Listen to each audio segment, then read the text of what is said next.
बारिश की तरह, एक अग्नि के समान और एक कैसे चादर के समान। अभिषेक, अभिषेक है क्या एक्चुअली? अभिषेक परमेश्वर की सामर्थ्य है,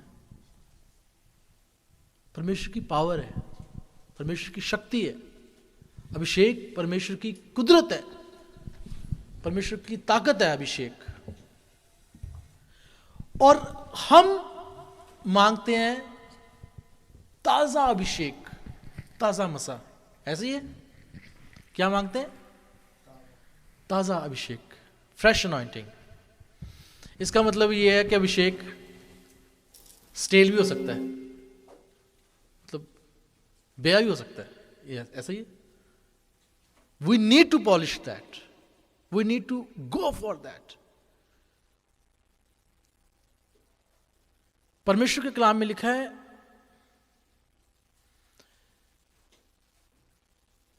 जो तेल है ना, तेल अगर उसमें मक्खी पड़ जाए तो वो बासने लगती है, तेल बासने लगता है। अभिषेक भी ऐसा है, we have to take care of it. और जब ये बात हो रही है दुगना और बात हो रही है चादर के समान, तो मेरे को याद आती है बात जब अलीशा नबी एलिया नबी को बोलता है कि मेरे को अपने अभिषेक का दुगना दे दे, मेरे को हिस्सा, give me the double portion of your anointing. और उसने बोला, ये बात तूने कठिन बात मांगी है तूने, लेकिन फिर भी अगर तू मेरी चादर को गिरते हुए देख पाएगा तो तेरे लिए ये हो जाएगा। राइट? हम भी वही मांग रहे हैं, लेकिन उसके लिए मेहनत है, उसके लिए मेहनत है। परमेश्वर के कलाम में लिखा है, और अग्नि में रथ आए, अग्नि में रथ मतलब चैरियट्स ऑफ फायर इंग्लिश में लिखा है, वो आए और एलिया को और अलीशा को उन्होंने अलग किया और एलिया को उठा के वो उसके देखते देखते स्वर्ग में ले गए। और जब वो ऊपर जा रहा था तो अलीशा नीचे से चिल्ला रहा था, हे मेरे प्रभु, हे मेरे पिता। तो परमेश्वर के कलाम में लिखा है कि एलिया ने अपनी चादर जो है ऐसे नीचे गिरा दी। मैं सोचता हूँ भी जब चादर कोई नीचे गिरती है ऐसे करके तो एक जगह नहीं गिरती, वो दूर जाके गिरती होगी। ऐसे नहीं है जैसे, मतलब हमें पता ही है गांव में जो पतंग उड़ाते हैं, अगर पतंग की डोर कट जाए तो वो पतंग यहां नहीं गिरेगा, वो पता नहीं कितने किलोमीटर जाके गिरेगा। हो दुगना, पहले से ज्यादा अभिषेक एक चादर के समान, बट उसके लिए मेहनत है। आज के वचन की ओर आते हैं। बहुत छोटा सा वाक्य मैंने एक बाइबल में से लिया है, हम उसके ऊपर थोड़ी देर मनन करेंगे और मैं विश्वास करता हूं कि परमेश्वर हमसे बात करेगा इस वचन के द्वारा। ये मिलता है, हमने एक आदमी के बारे में पढ़ा था, उसका नाम था गिदोन। न्यायों की किताब उसका 6 अध्याय हमने लास्ट टाइम आई थिंक पढ़ा था। उसका नाम था गिदोन। और परमेश्वर के कलाम में लिखा है कि जब गिदोन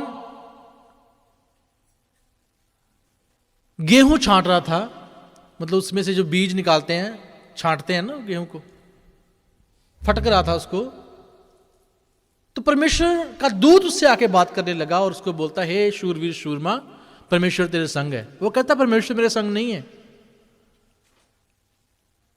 खुदा उसको बोल रहा है कि परमेश्वर तेरे संग है, वो कहता है परमेश्वर मेरे संग नहीं है।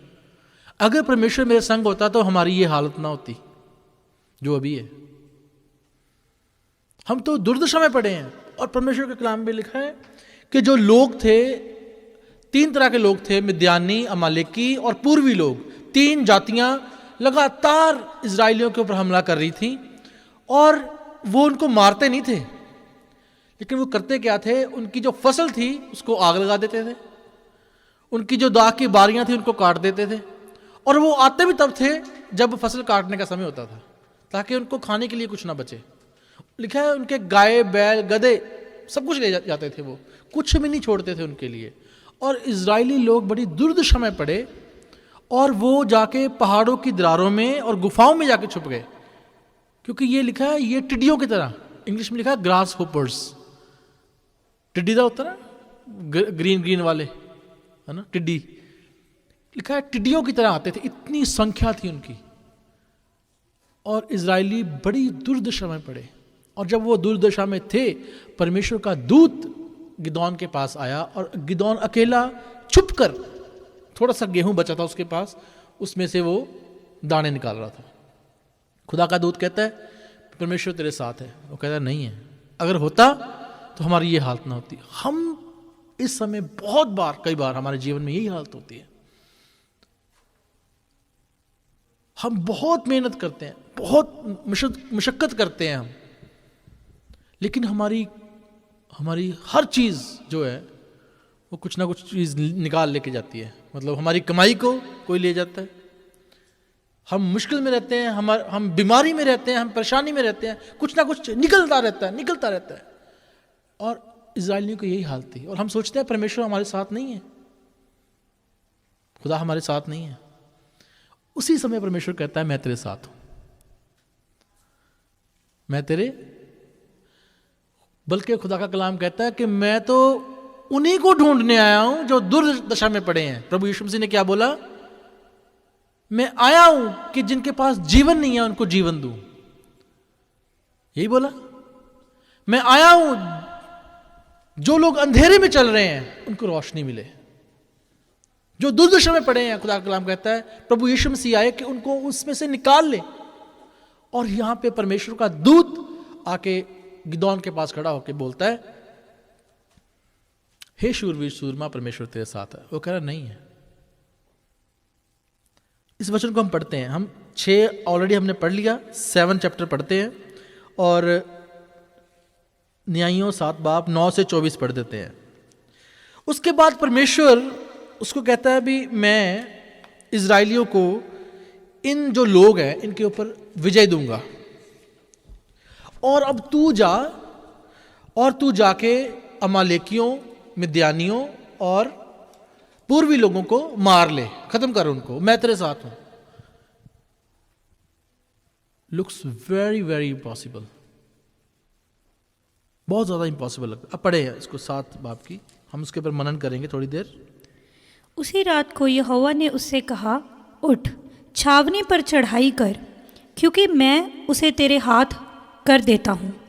परंतु यदि तू चढ़ाई करते डरता हो तो अपने सेवक फूरा को संग लेकर छावनी के पास जाकर सुन कि वे क्या कह रहे हैं। उसके बाद तुझे उस छावनी पर चढ़ाई करने का हयाव होगा। तब वह अपने सेवक फूरा को संग ले उन हथियार बंदों के पास जो छावनी की छोर पर थे उतर गया। मिद्यानी और अमालेकी और सब पूर्वी लोग तो टिड्डियों के समान बहुत से तराई में फैले पड़े थे, और उनके ऊंट समुद्र तीर के बालू के किनकों के समान गिनती से बाहर थे। जब गिदोन वहां आया तब एक जन अपने किसी संगी से अपना स्वप्न यूं कह रहा था कि सुन, मैंने स्वप्न में क्या देखा है कि जौ की एक रोटी लुढ़कते लुढ़कते मिद्यान की छावनी में आई और डेरे को ऐसा टक्कर मारा कि वह गिर गया, और उसको ऐसा उल्टा दिया कि डेरा गिरा पड़ा रहा। उसके संगी ने उत्तर दिया, ये योआश के पुत्र गिदोन नाम एक इज़राइली पुरुष की तलवार को छोड़ कुछ नहीं है। उसी के हाथ में परमेश्वर ने मिद्यान को सारी छावनी समेत कर दिया है। उस स्वप्न का वर्णन और फल सुनकर गिदोन ने दंडवत की और इज़राइल की छावनी में लौटकर कहा, उठो, यहोवा ने मिद्यानी सेना को तुम्हारे वश में कर दिया है। Thank you. बाकी बाद में पढ़ते हैं। खुदा ने बोला अगर तो तेरे में डर है ना, कुछ भी डर है, तो मैं तेरे को एक चिन्ह देता हूं। उससे पहले भी खुदा उसको चिन्ह दे चुका था। जब परमेश्वर ने बात की गिदोन से, तो गिदोन ने कहा कि मैं कैसे जानूं कि तू मेरे साथ है। तो गिदोन कहता है कि मैं एक चिन्ह मांगता हूं परमेश्वर से। परमेश्वर कहता चिन्ह मांग ले। कह रहा मैं बाहर भेड़ की ऊन रखूंगा और सिर्फ उस जो ऊन है ना उसके ऊपर ओंस पड़े, वो गीली हो जाए, बाकी सारा आसे पासे जो है उसका सूखा रहे। और परमेश्वर के कलाम में लिखा कि वैसा ही हो गया। सारी रात ओस पड़ी, उस ऊन के ऊपर पड़ी और बाकी सारा सूखा रहा जमीन। उसने बोला ये तो कोई बड़ी बात नहीं है, मैं उल्टा बोलता हूं इसको। अगले दिन खुदा ने को बोला उसने, अब ऊन सूखी रहे और बाकी सब जगह ओस पड़े। और फिर उसने ऊन को रख दिया और खुदा के कलाम में लिखा है उस रात वो ऊन सूखी रही और पूरी जो जमीन थी वो ओस से भर गई। अब तीसरी बार खुदा का कलाम उसको कहता है, अगर अब भी तेरे को डर लग रहा है ना, अब मैं तेरे को और बात बताता हूं, तू जा उनकी छावनी में जा, चुपके से जा, अपने नौकर को साथ ले जा। ये तीसरी बार खुदा ने बोला कि मैं तेरे साथ हूं, मैं तेरे साथ हूं। थर्ड टाइम खुदा ने बोला। और जब परमेश्वर ने ये बात बोली उसको, तो खुदा के कलाम में लिखा है उसके वचन के अनुसार गिदोन गया उस छावनी के पास। और जब वो देख रहा है उस छावनी को, वहां पे सैनिक बैठे हो, वो आपस में बातचीत कर रहे हैं। एक सैनिक दूसरे सैनिक को बोल रहा है कि मैंने सपना देखा है। उसने बोला क्या सपना देखा? कह रहा है मैंने देखा एक रोटी लुढ़कती हुई आई और मिद्यानियों, अमालेकियों और जो पूर्वी देश के लोग हैं उनके ऊपर वो आके उनको नष्ट किया उसने। कह रहा है ये गिदोन की तलवार है। किसकी तलवार है? गिदोन की तलवार है। परमेश्वर सिर्फ हमसे बात नहीं करता, दूसरे लोगों से भी बात करता है। और यहां पे खुदा के कलाम में लिखा है जब ये बात सुनी गिदोन ने तो उसको हौसला आया। कई बार हमारी हालत ना बहुत खराब होती है, बहुत ज्यादा खराब होती है। We are in so much distress, तंगी, मुसीबत, अशांति मन में, दुख, पीड़ा, हमें समझ नहीं आती कि हम कैसे निकलें इस जगह में से। परमेश्वर का कलाम हल्का सा आपके पास आता है, मत डर। गिदोन को खुदा ने क्या बोला? मत डर। वो कह रहा है मैं तो सबसे छोटा हूं, मैं अपने कुल में से कंगाल, लिखा है वहां पे वर्ड।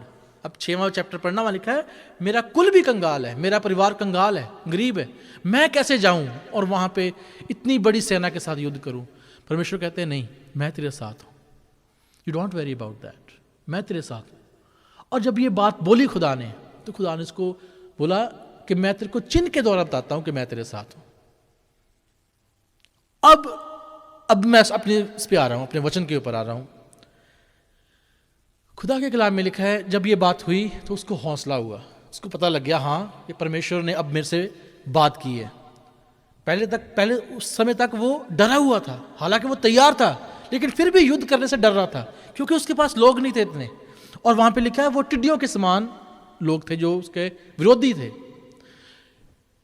दुनिया की सबसे बड़ी जो लड़ाई है ना, मतलब हिस्ट्री के अनुसार, वो पर्शिया की और ग्रीक की हुई है। पर्शिया, बाइबल में भी इसका जिक्र है लेकिन इस लड़ाई का जिक्र नहीं है, लेकिन उस राजे का जिक्र है, दारा, है ना, डैरियस इंग्लिश में लिखा है उस पर। उस लड़ाई में 2.5 मिलियन सैनिक थे जो पर्शिया के थे, और जो ग्रीक लोग थे वो कम थे। ये लड़ाई सिर्फ बदला लेने के लिए की गई थी। ग्रीक बहुत ताकतवर लोग थे उस टाइम में, लेकिन जब दारा ने हमला किया ना ग्रीक लोगों के ऊपर, तो सिर्फ 300 रह गए थे। वो उनको स्पार्टन बोलते थे, स्पार्टन बोलते थे उनको। सबसे बड़ी लड़ाई वो हुई।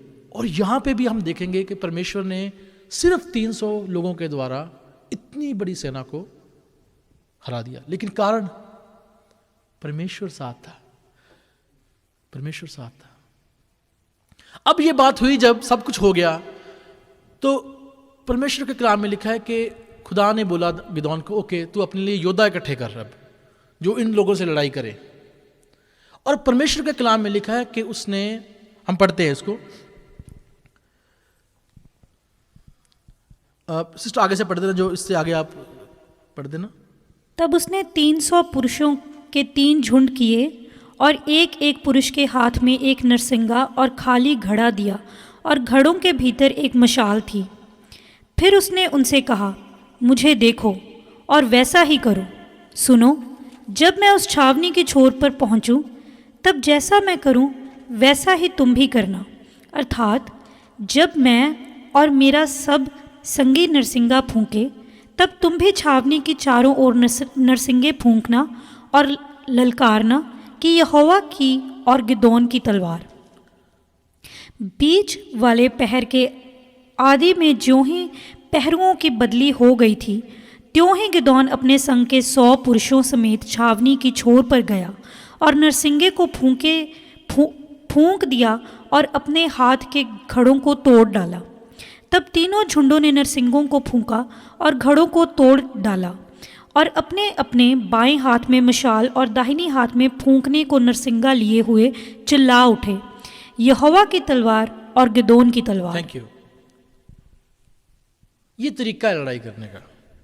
हाथ में कोई तलवार नहीं है, सिर्फ मुंह से बोल रहे हैं यहोवा की तलवार, और हाथ में क्या है? मशाल।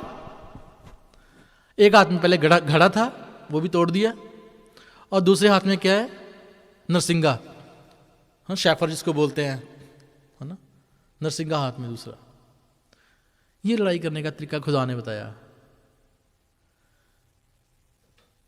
अब इससे पहले हुआ क्या?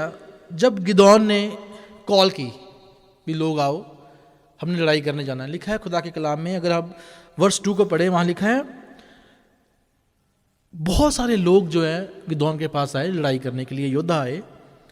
और मैं पढ़ देता हूं। तब यहोवा ने गिदोन से कहा, जो लोग तेरे संग हैं वे इतने हैं कि मैं मिद्यानियों को उनके हाथ नहीं कर सकता, नहीं तो इज़राइल यह कहकर मेरे विरुद्ध बड़ाई मारने लगेंगे कि हम अपने ही भुजबल के द्वारा बचे हैं। इसलिए तू जाकर इन लोगों में प्रचार कर और सुना दे, जो कोई डर के मारे थरथराता हो वह गिलाद पहाड़ से लौटकर चला जाए। तब 22,000 लोग लौट गए और केवल 10,000 रह गए। मतलब ऑल टुगेदर 32,000 लोग थे, उसमें से 22,000 वापस चले गए। गिदोन ने बोला भी जिन्होंने डर लगता वो वापस चल जाओ, और वापस चले गए। 10,000 रह गए। खुदा कहता है अब भी ज्यादा है, अब भी मैं नहीं जिता पाऊंगा। परमेश्वर अपनी महिमा किसी को नहीं देते। खुदा के कलाम में लिखा है जो काम खुदा ने किया वो खुदा ने किया है, ना तो बल से ना शक्ति से, पर परमेश्वर की आत्मा के द्वारा यह काम होता है। ऐसा लिखा है, ना तो बल से ना शक्ति से, लेकिन परमेश्वर की आत्मा के द्वारा यह काम हो जाएगा। जो परमेश्वर गवाहियां बनाता है वो बल और शक्ति के द्वारा नहीं है, वो डॉक्टरों के द्वारा नहीं है, वो किसी की माइट के द्वारा नहीं है। जो काम, जो बंधन यीशु मसीह तोड़ते हैं वो किसी की सामर्थ्य के द्वारा नहीं है, वो परमेश्वर की सामर्थ्य के द्वारा है, ना कि किसी और की। जो काम हम नहीं कर सकते, जो काम साइंस नहीं कर सकती, जो काम डॉक्टर नहीं कर सकते, वो परमेश्वर की सामर्थ्य करती है, वो खुदा का कलाम करता है। खुदा कहता है अब भी ज्यादा है, 10,000 टू मैनी, इतने नहीं चाहिए। अब परमेश्वर का कलाम गिदोन को बोलता है, अब तू इनको तराई में लेके जा, जो कुत्तों की तरह चपट चपट करके पानी पिएंगे वो लड़ाई के लिए काबिल है। जो बड़े सलीके से पीते हैं वो काबिल नहीं है। जिनकी कह लो भी पैंट की तरीज जो है सीधी सीधी रहे, खराब ना हो, वो काबिल नहीं है मेरे, है ना, वो काबिल नहीं है मेरे। खुदा कहता है, परमेश्वर के कलाम में लिखा है उसने मूर्खों को चुन लिया ताकि बुद्धिमानों को लज्जित करे। पर खुदा के कलाम में लिखा जो है भी नहीं उसने उनको चुन लिया जो है उनको लज्जित करे। परमेश्वर निकम्मों, ना चीजों को, तुच्छ को चुन लेता है ताकि बड़े बड़े ज्ञानवानों को वो उनके द्वारा हरा दे। खुदा के कलाम में लिखा है प्रभु यीशु मसीह के चेले ज्यादा पढ़े लिखे नहीं थे, लेकिन जब उन्होंने बात की महायाजकों से, शास्त्रियों से, जो पढ़े लिखे उस समय के लोग थे, कहते हैं इनको इतनी अकल आ कहां से गई, कहां से सीखे ये बात इतनी, किसने सिखाया? पवित्र आत्मा ने। पवित्र आत्मा की सामर्थ्य है, उसका अभिषेक है। और यहां पे जब ये बात हुई, अब 3 चीजें उन्होंने ली, हम इसके ऊपर गौर करेंगे। परमेश्वर के कमांड के अधीन था ये, परमेश्वर की आज्ञा के अनुसार था ये। पहला उन्होंने लिया ट्रम्पेट, तुरी। अब दो तरह के ट्रम्पेट होते हैं, है ना। एक ट्रम्पेट होता है जो मेढ़ा होता है ना, मेढ़ा लैम जिसको बोलते हैं, उसका सींग है, उसके अंदर खोल होता है, उसको वो यूज करते हैं बजाने के लिए, शॉफर जिसको बोलते हैं, शेफर, उसको यूज करते हैं। एक होता है मेटल का बना होता है, जैसे हम आम देखते हैं, दो तरह के मेटल होते हैं। अब इन लोगों ने, हर एक ने अपने हाथ में ट्रम्पेट लिया, और ट्रम्पेट बाइबल में 118 बार ट्रम्पेट का जिक्र आया, 118 टाइम। और जब भी ट्रम्पेट बजता है या तुरही फूकी जाती है, तुरही हिंदी में बोलते हैं, पंजाबी में भी तुरही फूकी जाती है, तो वो किसी चीज के लिए अलार्म होता है। पहले तो इट्स एन अलार्म। बाइबल में अलग अलग जगह पे, अलग अलग टाइम पे तुरही को इस्तेमाल किया गया है ना, लोगों को अलार्म करने के लिए, वॉर के लिए, युद्ध के लिए, किसी को ललकारने के लिए। अगर युद्ध में विजय प्राप्त होती है तो उसको जाते हैं ताकि लोगों को पता लग जाए कि लोग अब युद्ध में विजय मिल गई है। युद्ध को शुरू करने से पहले तुरही बजाई जाती है ताकि अगला बंदे को ललकार दिया जाता है, अभी वी आर रेडी।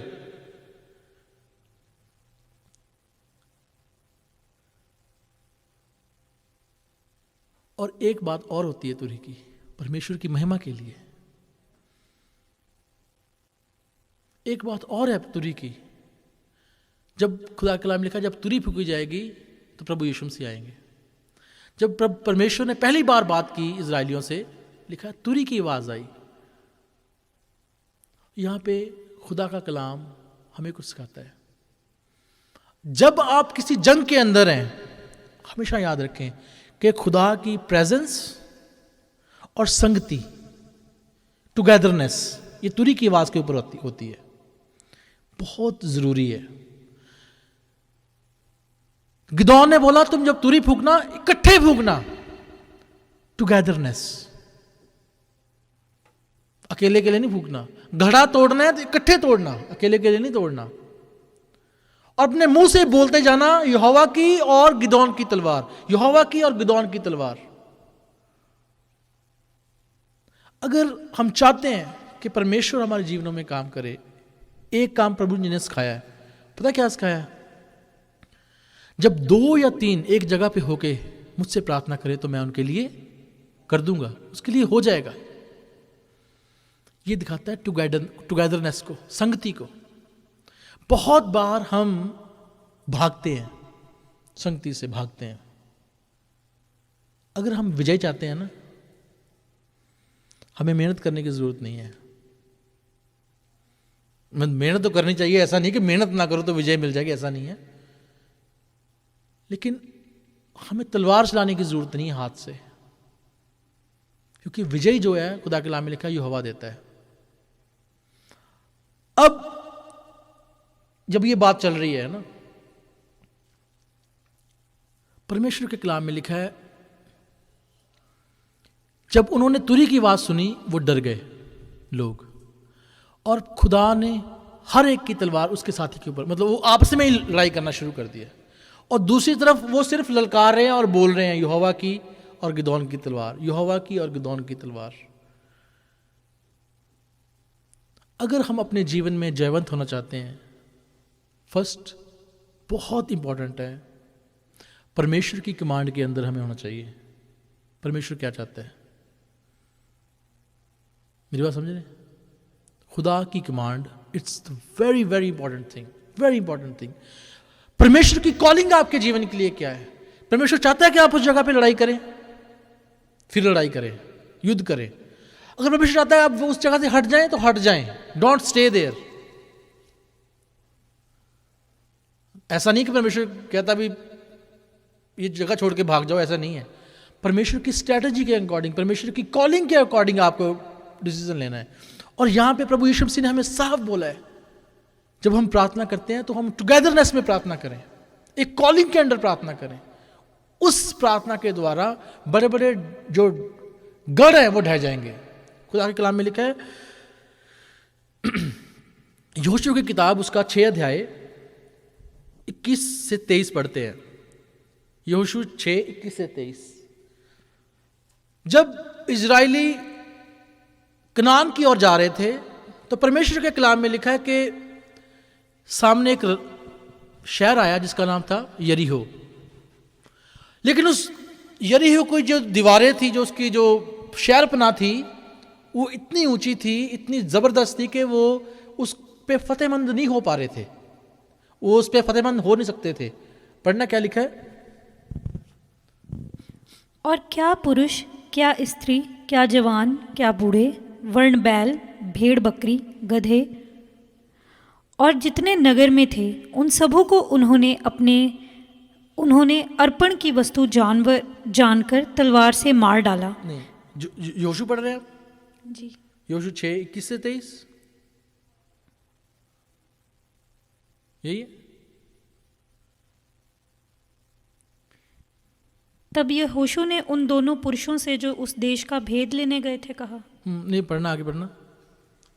तब यहोशू ने उन दोनों पुरुषों से जो उस देश का भेद लेने गए थे कहा, अपनी शपथ के अनुसार उस वैश्य के घर में जाकर उसको और जो उसके पास हों उन्हें भी निकाल ले। इससे आगे है, इससे आगे मैं बता देता हूँ आपको। यरीहो का भेद है ना, ये 2 बाब की, मैं आगे पढ़ देता हूँ, मैं बताता हूँ आपको। 3 बाब की, सॉरी 3 बाब की, हाँ जी 3 की 6-7 आयत पढ़ना।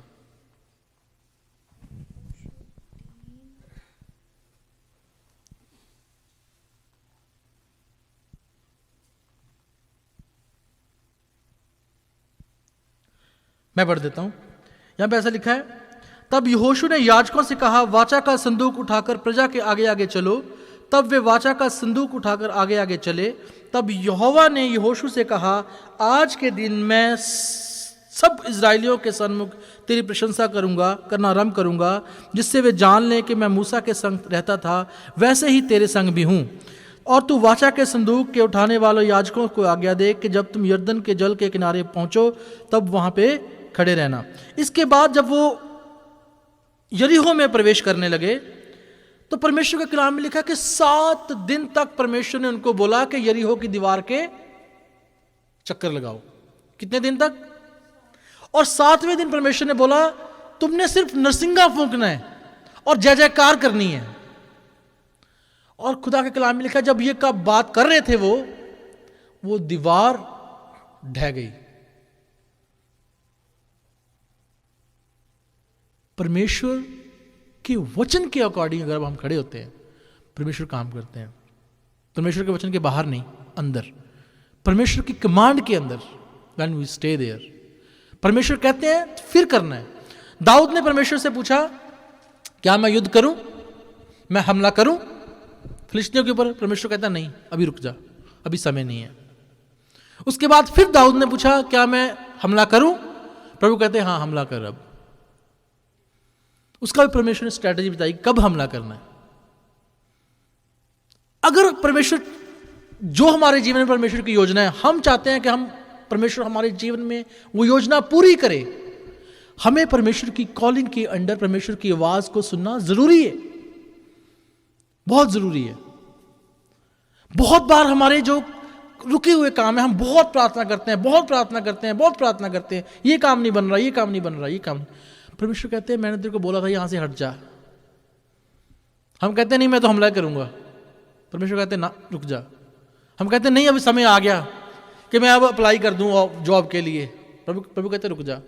हम कहते हैं नहीं चल ट्राई तो कर लेते हैं। प्रभु कहते हैं नहीं रुक जा। परमेश्वर ने उससे भी अच्छा रखा होगा आपके लिए,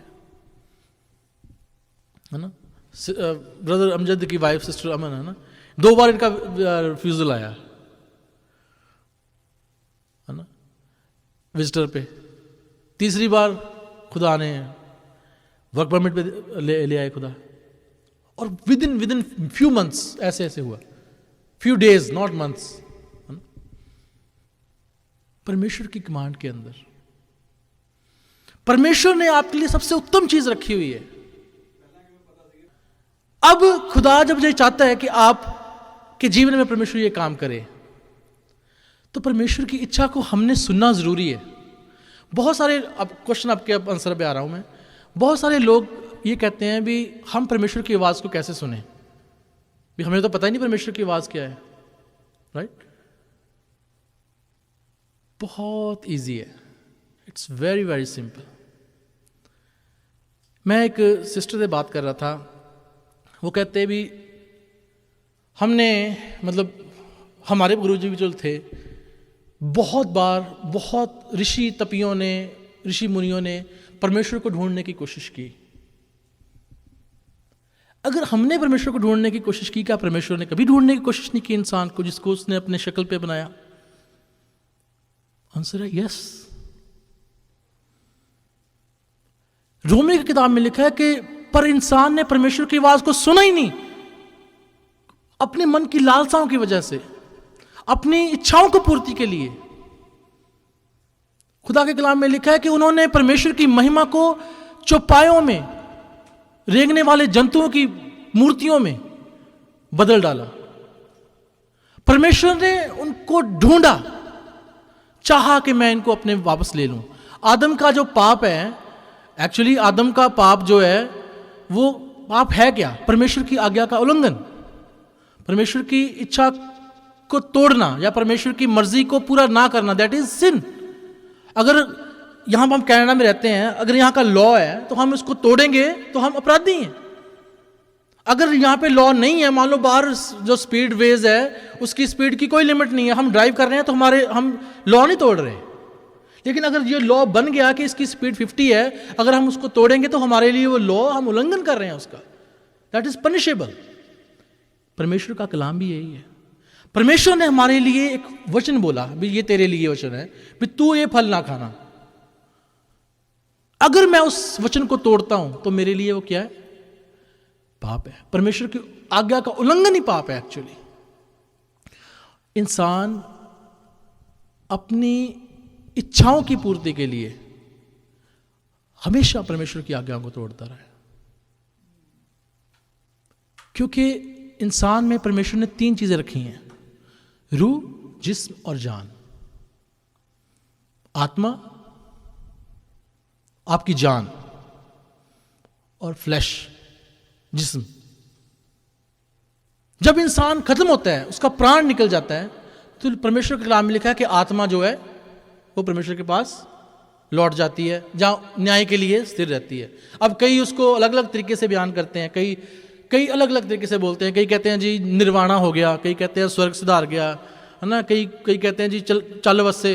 लेकिन एक्चुअली दैट मीन्स कि उनकी कुछ एग्जिस्टेंस थी, उसकी आत्मा की एग्जिस्टेंस थी जो अब निकल गई, वो चले गए कहीं के लिए, जहाँ रेस्ट में चले गए, जहां कहीं भी परमेश्वर ने उसको रखा वहां पे चले गए। वो अगर चले गए, दैट मीन्स कि वो परमेश्वर की ओर से थी आत्मा। परमेश्वर ने इंसान के अंदर एक आत्मा रखी है। परमेश्वर आत्मा के द्वारा ही इंसान से बात करता है। ये हो ही नहीं सकता कि परमेश्वर आपसे बात ना करे या परमेश्वर की इच्छा ना हो आपसे बात करने की। शुरू से लेकर आखिर तक परमेश्वर की यही इच्छा रही है।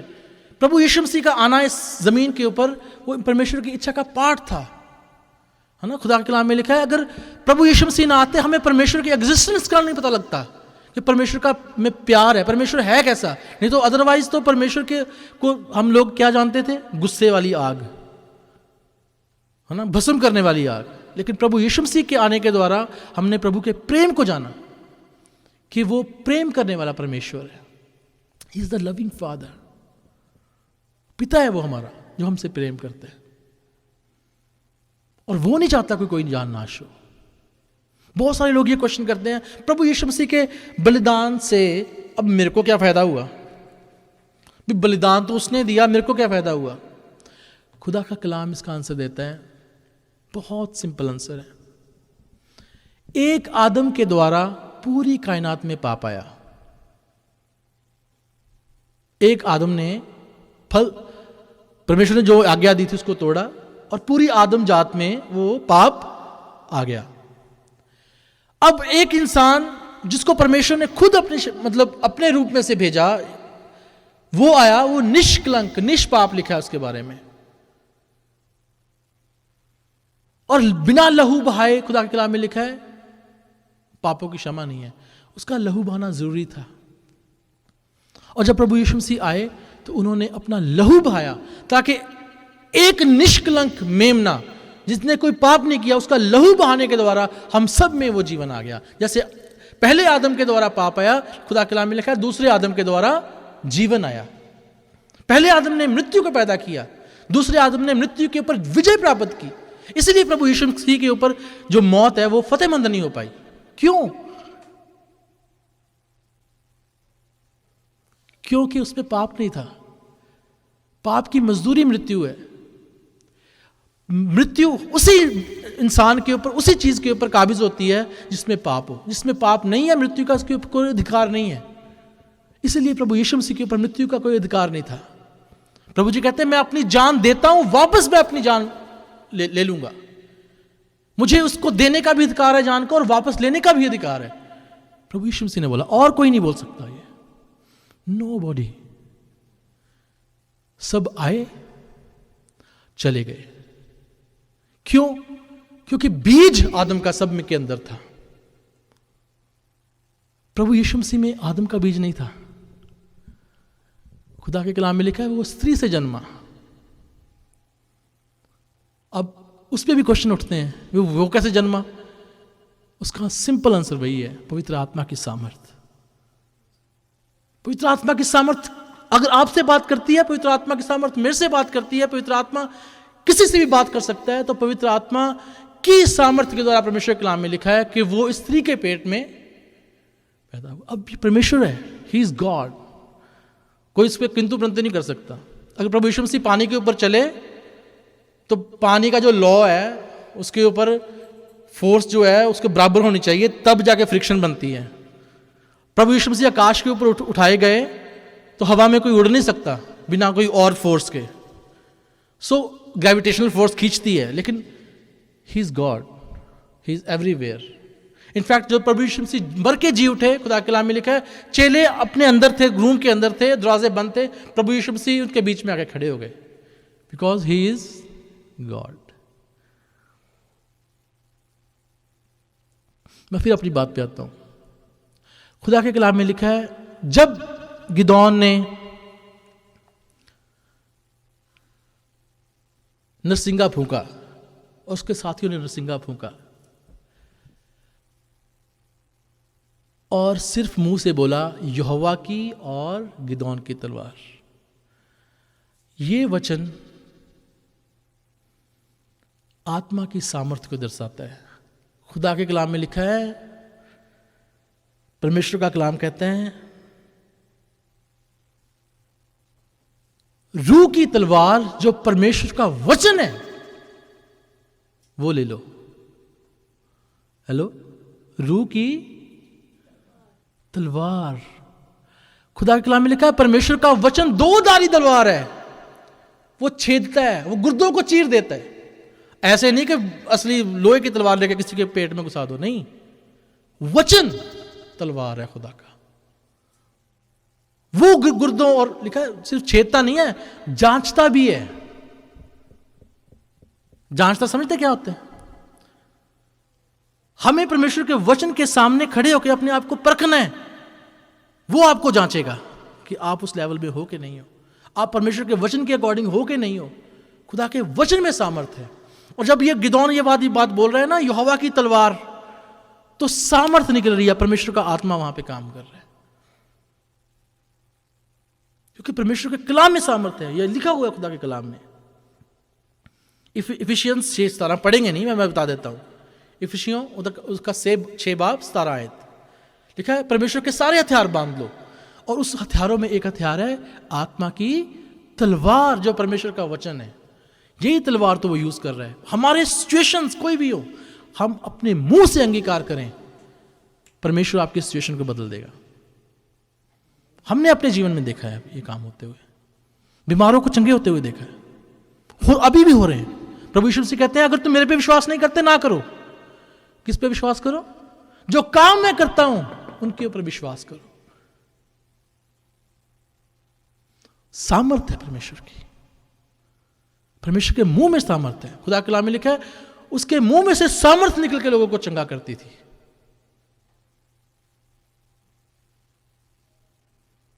तीसरी बात, ट्रम्पेट हो गया, आत्मा की तलवार हो गई, और तीसरी बात है लाइट। तुम जगत की ज्योति हो। जो नगर पहाड़ के ऊपर बसा है वो छुप नहीं सकता। लोग दिया जला के पैमाने के नीचे नहीं लेकिन दीवट के ऊपर रखते हैं ताकि घर के सब लोगों को प्रकाश पहुंचे। तुम्हारा उजाला लोगों के सामने चमके ताकि वो तुम्हारे भले कामों को देख के तुम्हारे पिता की जो स्वर्ग में है बढ़ियाई करें। किसकी बढ़ियाई करें? पिता की। प्रभु अपनी बढ़ियाई किसी को नहीं देते। प्रभु ने क्या बोला गिदोन को? इतने लोगों मेरे लिए ज्यादा है, मेरे को 300 चाहिए बस।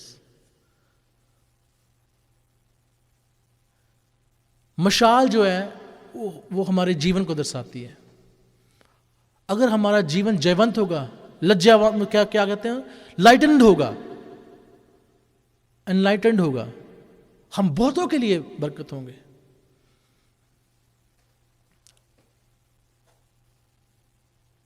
इसलिए खुदा के कलाम में लिखा है आत्मा को ना बुझाओ, आत्मा की आग को ना बुझाओ। क्यों लिखा है? ताकि वो आग आप में जलती रहे। हमने गीत गाया था, आग के समान, अग्नि के समान, वो अभिषेक। अग्नि पवित्र आत्मा की आग को दर्शाती है, fire of the Holi spirit. यही काम, यही सामर्थ्य है जो लोगों में जाके काम करती है, और कुछ नहीं है। परमेश्वर की सामर्थ्य जो आग के रूप में आती है। खुदा के कलाम में लिखा है आग सब कुछ परखती है। इनफैक्ट जो काम, खुदा के कलाम में लिखा है, जो काम उन्होंने किए होंगे वो आग परखेगी कि वो स्थिर रहता कि नहीं। जो रद्दा उन्होंने रखा है वो कौन परखेगा? आग परखेगी। पवित्र आत्मा परखती है काम को। जो वचन मैं आपको सुना रहा हूं वो कौन परखता है इसको? आग परखती है। Fire of the Holi spirit बहुत जरूरी है। हम अपने जीवनों को हमेशा ऐसे बनाएं कि जब हम परमेश्वर के सामने आए, परमेश्वर की इच्छा को जाने हमारे जीवन में कि परमेश्वर की इच्छा क्या है। परमेश्वर कई तरीकों से हमसे बात करता है। मैं बताऊं कैसे करता है?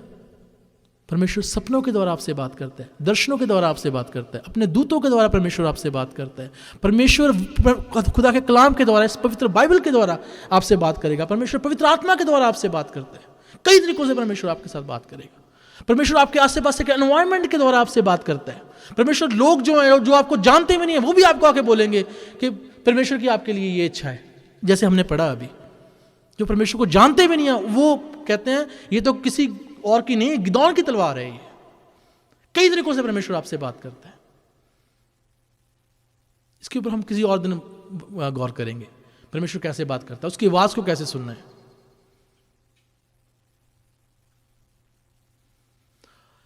अगर परमेश्वर बात ना करे,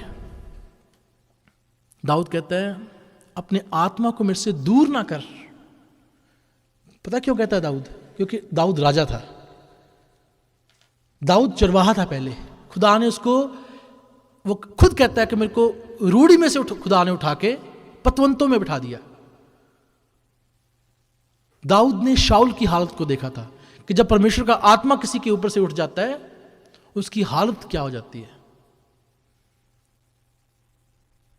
इसलिए दाऊद कहता है कि हे परमेश्वर अपने आत्मा को मेरे से दूर मत कर। दाऊद को पता है कि अगर परमेश्वर बोलना बंद कर देगा मेरे से तो मेरी हालत और भी पतली हो जाएगी, बुरी हो जाएगी। और परमेश्वर के कलाम में लिखा है कि परमेश्वर जो मन के दीन है, जो उसकी आवाज को सुनना चाहते हैं, उनसे बात करते हैं। और ये फैक्ट है, दिस इज फैक्ट।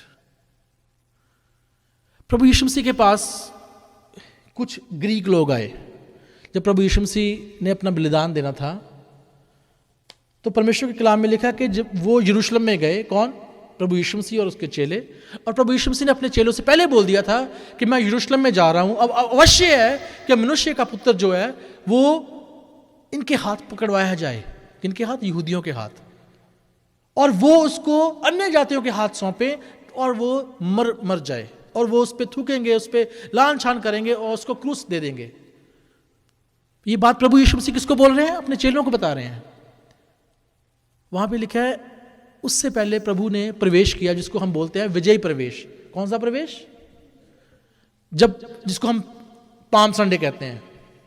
अब पाम संडे के कुछ आगे पीछे लगा लो, ग्रीक लोग, यूनानी लोग जो तर्कशास्त्री हैं, जो तर्क पे बात करते हैं, वो कह रहे हैं हमसे साइंस के ऊपर बात करो, धर्म के ऊपर बात नहीं करनी हमसे, फिलॉसफी के ऊपर बात करो। वो फिलॉसफर्स हैं, वो मतलब ऐसे हर किसी के ऊपर यकीन नहीं कर लेते, वो तर्कशास्त्री हैं। प्रभु यीशु मसीह के चेले खुद, थोमा तर्कशास्त्री था जो तर्क से बात करता था। जब प्रभु यीशु मसीह मर गए और जी उठे, वो कहता मैं विश्वास नहीं करता जब तक मैं उसकी पसली में अपना हाथ ना डाल लूं, उसकी उंगलियां जो जिसमें छेद थे उनमें उंगली ना डाल लूं अपनी हाथों में, मैं विश्वास नहीं करता। कौन कहता है? थॉमस कहता है। वही थॉमस जो इंडिया में गया था बाद में, और जहां पे अभी भी उसका चर्च है। और जब प्रभु यीशु मसीह उसके पास आए, पता क्या कहता है? हे मेरे प्रभु, हे मेरे प्रभु। उसकी दूसरी वर्ड ही निकला उसके मुंह से। अब ग्रीक लोग प्रभु यीशु मसीह के पास आए और पौलुस कहता है यहूदी चिन्ह और चमत्कार ढूंढते हैं और यूनानी लोग क्या ढूंढते हैं? ज्ञान। खुदा के कलाम में लिखा है यूनानी ज्ञान की खोज में है और यहूदी किसकी खोज में है? चिन्ह और चमत्कारों की। और जब ग्रीक लोग प्रभु यीशु मसीह के पास आए, खुदा के कलाम में लिखा है कि उन्होंने प्रभु के चेलों को अप्रोच किया और बोला कुछ यूनानी लोग आपसे मिलने आए हैं। प्रभु कहते हैं अब परमेश्वर की महिमा हुई है। क्यों? क्योंकि तर्कशास्त्री भी परमेश्वर के सामने झुकेंगे। जिन्होंने परमेश्वर को ढूंढा उन्होंने पा लिया। परमेश्वर आपके दिल की इच्छा को जानते हैं, आपकी दिल की इच्छा क्या है। इसलिए खुदा के कलाम में लिखा है परमेश्वर घमंडियों और ऊंची सोच वालों, जो मतलब उनका सामना करता है, खुदा के कलाम में लिखा है। लेकिन नम्र और दीनों के ऊपर कौन दया करता है? परमेश्वर दया करता है। हम परमेश्वर के सामने दीन बने, नम्र बने परमेश्वर के सामने। प्रभु ने बोला मेरे से सीखो, मैं आत्मा में दीन और नम्र हूं। तुम मेरा जुआ अपने ऊपर ले लो और अपना मेरे को दे दो। जो तुम्हारी चिंताएं, प्रॉब्लम्स हैं, जो तुम्हारी परेशानियां हैं, वो तुम मेरे को दे दो। और मेरा जुआ, जो शांति वाला जुआ है, हल्का जुआ है, उसको तुम अपने ऊपर ले लो और तुम शांति पाओगे। यही था प्लान प्रभु का आने का। फिर दोबारा मैं अपने वचन के ऊपर आता हूं। गिदोन की विजय का सबसे मूल मंत्र पता क्या था? परमेश्वर की सामर्थ्य तो उसमें प्रकट होनी थी, क्योंकि वो कॉलिंग में था। परमेश्वर ने उसको बोला था मैं तेरे संग हूं। उसमें डर भी था, लेकिन स्टिल परमेश्वर ने बोला अगर तेरे में अभी भी डर है तो भी मैं तेरे को बताता हूं, तेरे को डरने की जरूरत नहीं है।